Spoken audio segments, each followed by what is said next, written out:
आपण पाहत आहात कराड टुडे न्यूज।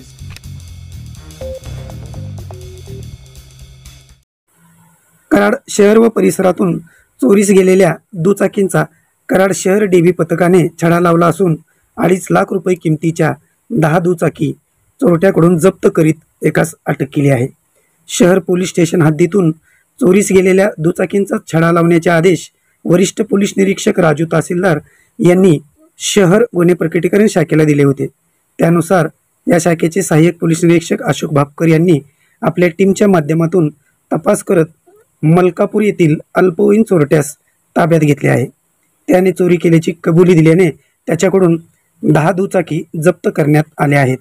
सदरची कामगिरी वरिष्ठांच्या मार्गदर्शनाखाली पोलीस उपनिरीक्षक अंदिलवार, पोलीस नाईक अनिल स्वामी, पोलीस कॉन्स्टेबल धीरज कोरडे, अमोल देशमुख, मोहसिन मोमीन, दिग्विजय सांडगे, हर्षल सुखदेव, संग्राम पाटील, सोनाली पिसाळ यांनी केली आहे।